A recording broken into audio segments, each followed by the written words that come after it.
Well, today I'm gonna set my B6 up with a couple tones I found happy. I have a gig I'm doing for a big warship event in 2 weeks, and I've been playing around with some tones. I want to get the B6 set up for that event.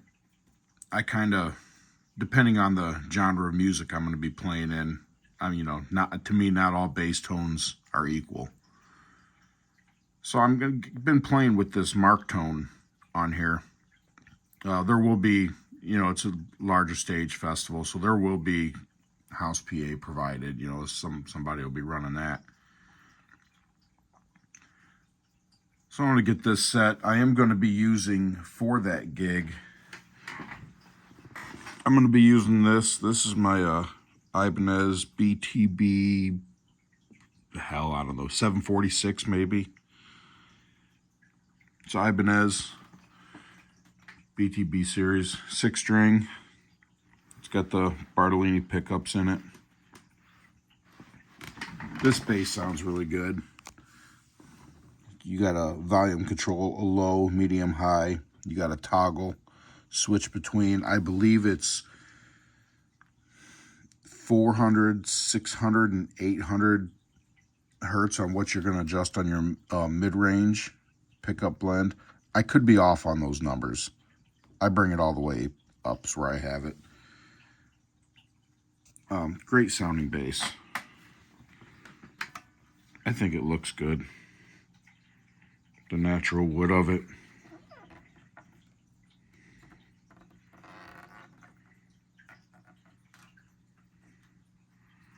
It's nice and heavy. Since we'll be going through a PA system, I am going to be setting my levels into my mixer.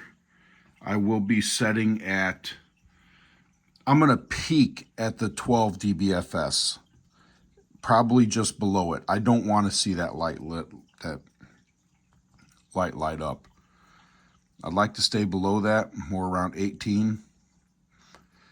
But if it gets up to 12 occasionally, I'd be okay with that. Because for the most part, my compressor will take the blunt of that on any low notes or hard hits. So it shouldn't get to that. But what I want to do is I'm going to use this mark tone that is with the B6. It came out with one of the factory settings. I'm going to do some tweaking on it. I'm not going to be doing that tweaking right now. I'm really just going to be setting up a bank of patches just so I can add the effects loop to run my course. Probably add a reverb and maybe a little delay on it. But so this is how I'm gonna run through and do this. First, let's find what bank I'm gonna send this to. Let's see, we got bank BG. Because then if I went to effect board, memory, BG is empty. 233, 234, 235. I will erase that 236. So let's go into that. 236. Delete effects. Delete, delete, delete. I could have just deleted that patch.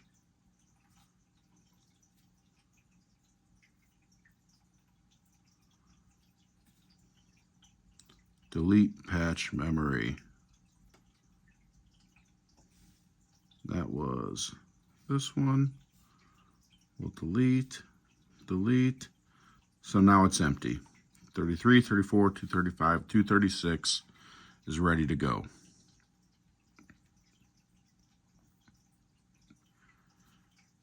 So let's get out of that. Let's come back into that bank where there, the mark tone. So I want to save this tone itself.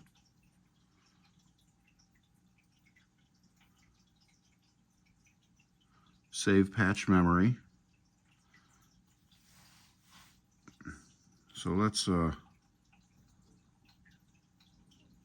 scroll through all this.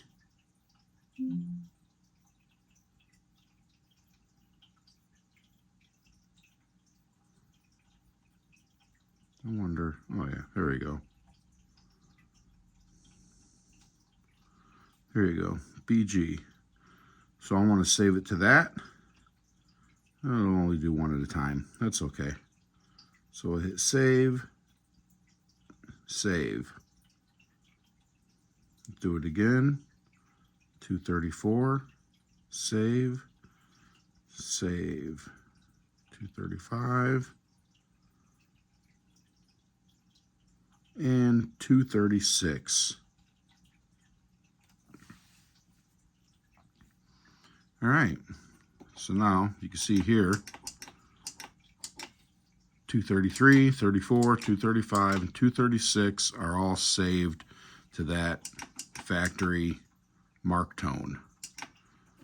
So now what I can do from here is I can come in, let's go to the back, let's go to edit all, and let's hit add effect. First thing I got to do is put the loop in.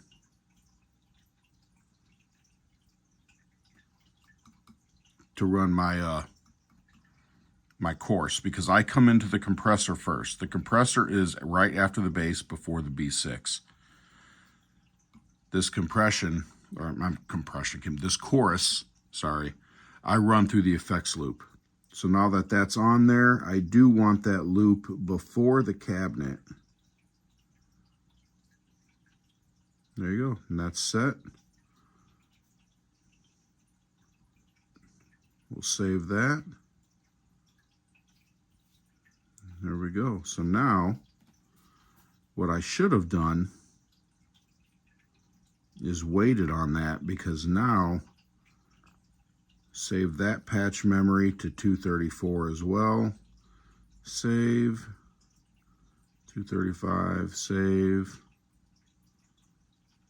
236, save. So now, if I come into this, let's go into effect board. My loop is on it. Now on 235, the loop is there. 234, it's there. And 233, it'll be there.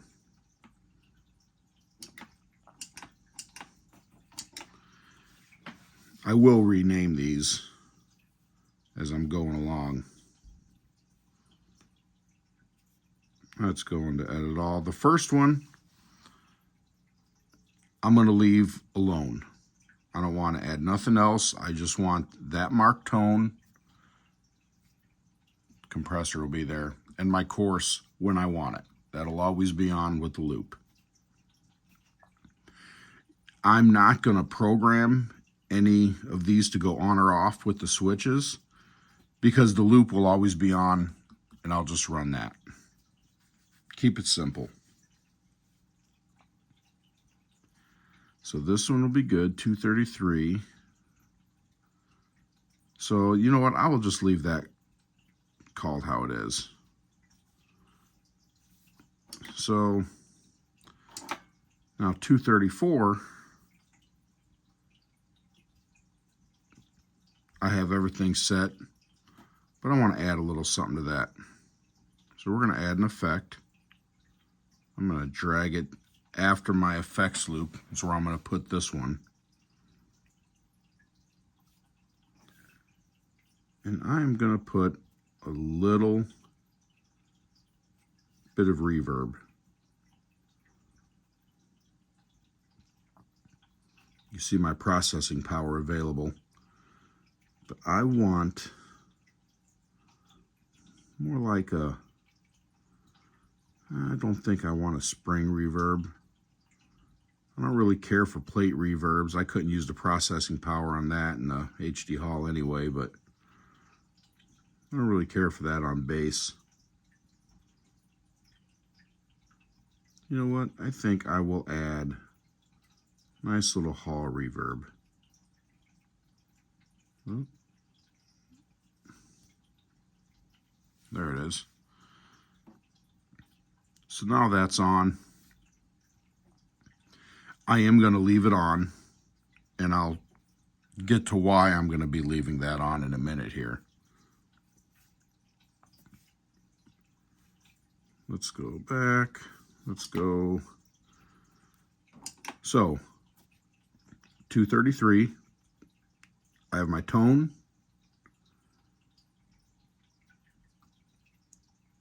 The effects loop. 234. The tone, the effects loop, and a reverb. So let's add it all. Let's go to the keyboard.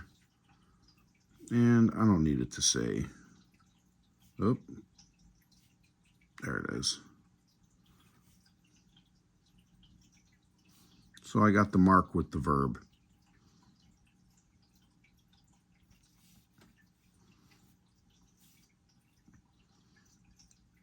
And that's pretty much, that is pretty much it. And what I will do, now I am going to take another one and I am going to add an octave to it. And on another, I'm going to add a distortion, more of a gain, not just for that slight, ever so slight breakup. Not even, most people won't even hear it. It'll probably just be me being able to hear it.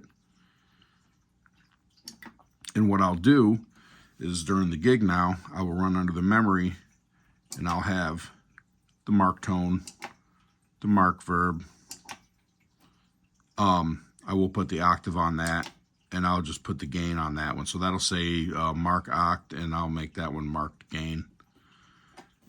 One thing I did do before I started saving these patches to where they're at is I did get my levels set.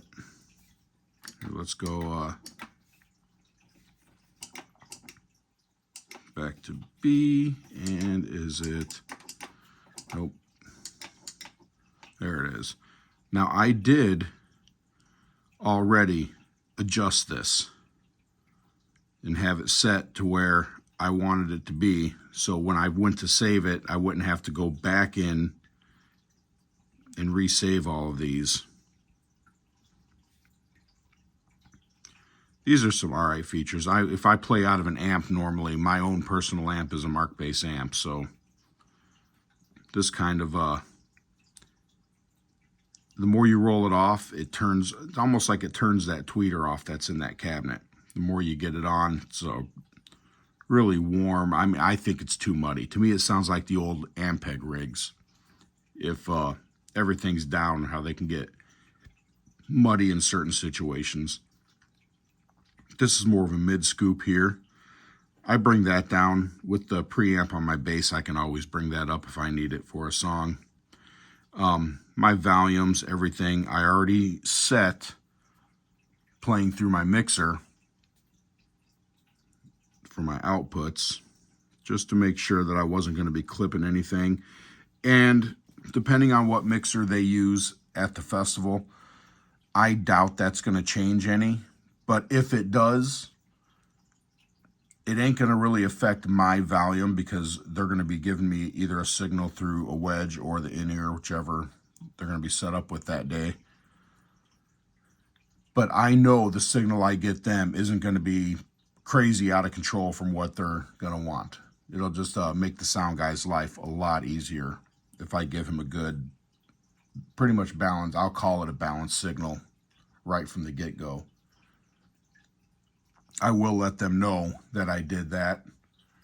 And I keep that set between that and the output of this and the input. I've got that gain set at about 40% on the mixer. I will let them know that. That's up to them if they want to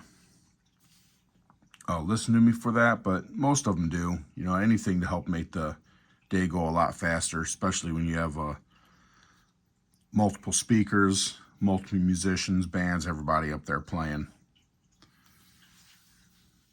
But that is pretty much how I set up the Zoom for, you know, and I have some of these set up for certain bands that I'll play with, certain events, but like this one here, I'm going to be doing that worship and praise event, and that was the tone that I'm just going to fit most with the songs. I was thinking about adding a volume pedal on some of it, but I won't really be doing any volume swells. There's like probably 1 or 2 parts in one of the songs that we're going to be performing, and just for that little bit, I'll use the volume roll off on the bass. But if it was something that I was going to be using a lot of, I would throw the volume pedal into one of those to have that option. But again, thanks all you guys for watching. I appreciate it. If you have any questions, comments, please leave comments. Sometimes it takes me a little bit to get back to them, but I love reading them. All right, y'all take care. Thank you.